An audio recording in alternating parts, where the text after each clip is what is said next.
You there, second desk, blue jacket. What is your name? My name is Alexis.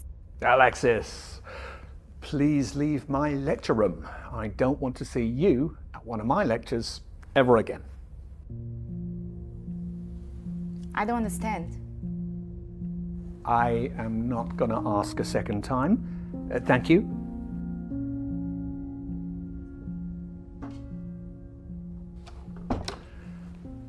Why are there laws? What are laws for? Anyone? Social order? To protect a person's personal rights. Justice? Thank you. Tell me, was I unfair to your classmate just now? Indeed I was. So, why didn't any of you protest? Why didn't you want to prevent this injustice? What you have just learnt, you wouldn't have understood in 1,000 hours of lectures unless you lived it. You didn't say anything because you weren't affected yourself. And this attitude speaks against you and against life. You think it doesn't concern you, so it's none of your business. Well, I'm here to say, if you don't help bring about justice, then one day you too may experience injustice, and there will be nobody there to stand before you. دوستو کیسے ہیں آپ؟ دوستو ابھی آپ نے جو video clip دیکھا اس سے آپ نے بخوبی اندازہ لگا لیا ہوگا کہ آج جنید نریشن کی جو نریشن ہے وہ بڑی اہم ہے میرے لیے، آپ کے لیے اور اس پورے معاشرے کے لیے. اور اسی لیے آج 2026 کی جو پہلی نریشن ہے وہ نریشن ہم نے اسی کو شامل کیا ہے، اور جو نریشن ہے کہ justice is the soul of society, انصاف معاشرے کی روح ہے. اب باقی آپ سمجھ سکتے ہیں کہ روح نہ ہو تو معاشرہ کھوکھلا ہو جاتا ہے.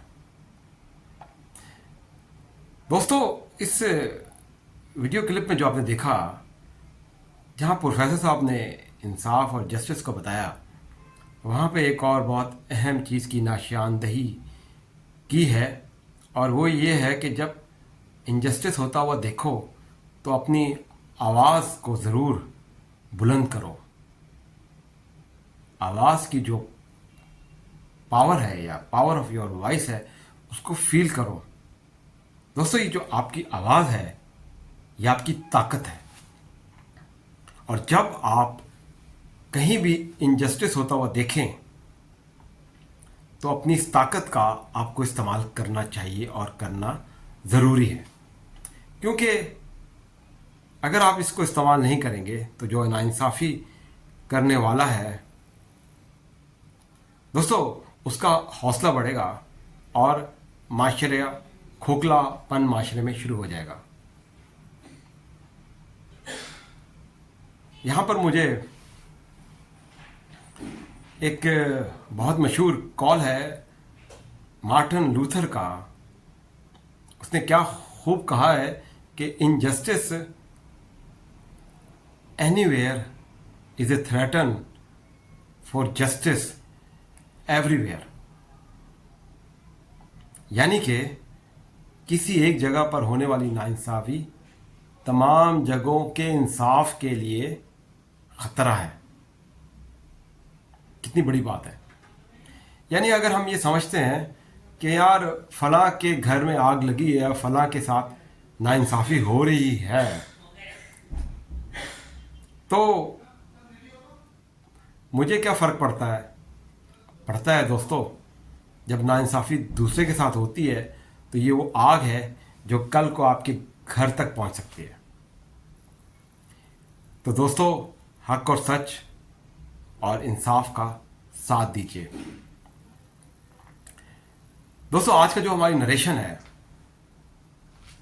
جنید نریشن میں انصاف جسٹس، اس کو ہم تھوڑا اس کا کینوس بڑا کرتے ہیں اور یہ سمجھنے کی کوشش کرتے ہیں اپنی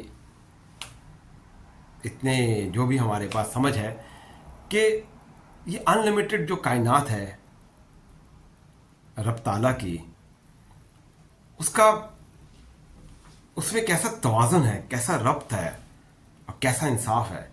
بے شک وہ رب تعالیٰ بہترین انصاف کرنے والا ہے. اگر آپ غور سے اس کا مطالعہ کریں تو آپ دیکھیں گے کہ سورج کا نکلنا، چاند کا میدان میں گھومنا اور ستاروں کی گردش کیسے ایک توازن کے ساتھ، ایک میزان کے ساتھ، ایک انصاف کے ساتھ ہے.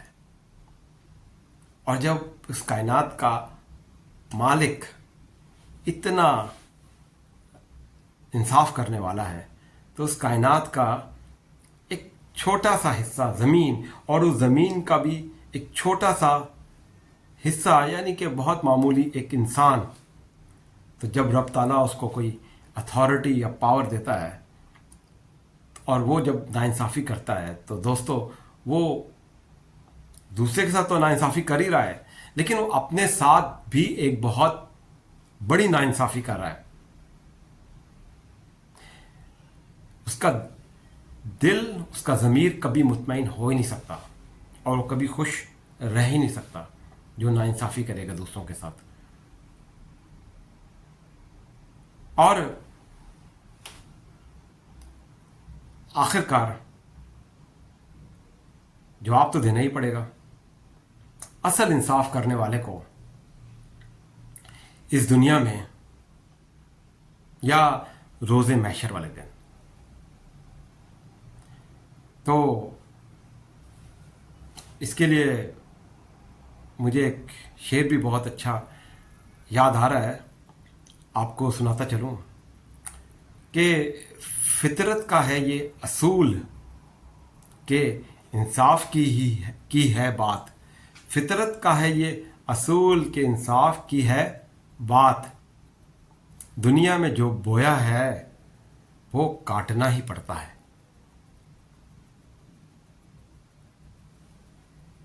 دوستو ہماری نریشن، ہمارے ٹاپک کو ہم تھوڑا آگے بڑھاتے ہیں، اور میں نے دنیا کے جتنے بھی مذاہب کی تعلیمات کو اسٹڈی کیا ہے تو تمام مذاہب کی تعلیمات میں انصاف ایک بنیادی نقطہ ہے. جیسے کہ دین اسلام میں عدل و انصاف، یعنی کہ قانون کی نظر میں سب برابر ہیں. کرسچینٹی میں رحم اور انصاف، یعنی کہ دوسروں کا حقوق کا احترام کرنا. ہندو مذہب میں دھرم کرم، یعنی کہ انصاف کے ساتھ ہی انصاف ہوتا ہے. اور سکھ مذہب میں حق پرایا، یعنی کہ دوسروں کی حق تلفی کو بہت بڑا گناہ سمجھا گیا ہے. دوستو آخر میں اپنی اس نریشن اور انصاف کو میں ایلوبریٹ کرنا چاہوں گا. وہ اس طرح کہ آپ لوگوں میں سے اکثر یہ سمجھتے ہوں گے کہ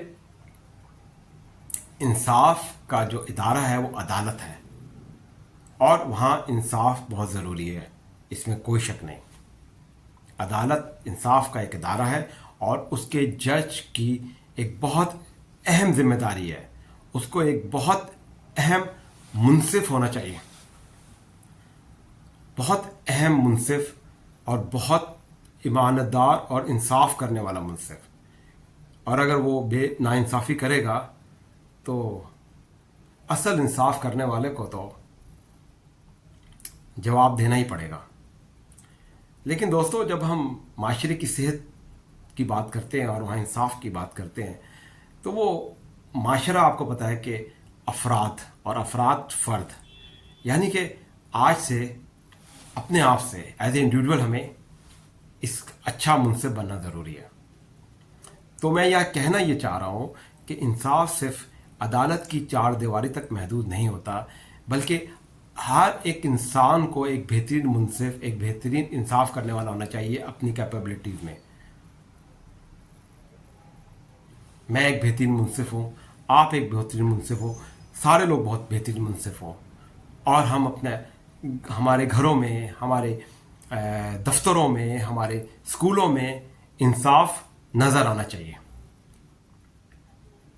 اور اس طرح معاشرے میں انصاف پروان پڑتا ہے اور معاشرے کی صحت کے لیے بہترین ہوتا ہے اور قطرہ قطرہ بن کے دریا بنتا ہے. تو معاشرے کی صحت اور انصاف سے مجھے افلاطون کا بھی ایک بڑا مشہور قول یاد آ رہا ہے، جہاں پر وہ کہتا ہے کہ انصاف معاشرے کی صحت ہے اور بے انصافی معاشرے کی بیماری ہے. آخر میں دوستو ہماری نریشن یہاں پر ختم ہو رہی ہے، لیکن میں اپنی نریشن کا اختتام کرنا چاہوں گا ایک خوبصورت شعر کے اوپر، اور ہم یہ عہد بھی کریں گے. اس کے ساتھ میں یہ کہنا چاہتا ہوں کہ میں اور آپ مل کر یہ عہد بھی کریں اور اس پر کوشش کریں کہ حق اور سچ کے ساتھ پر عمل کریں، اور جہاں بے انصافی ہو وہاں پہ اپنی آواز بلند کریں. تو آج کی جو جنید نریشن کی نریشن کا اختتام ہم اس شعر پہ ہی کرتے ہیں کہ انصاف کی راہ میں تھکنا نہیں ہے اب، انصاف کی راہ میں تھکنا نہیں ہے اب، حق کی راہ پر چلنا ہے، مکرنا نہیں ہے اب. شکریہ.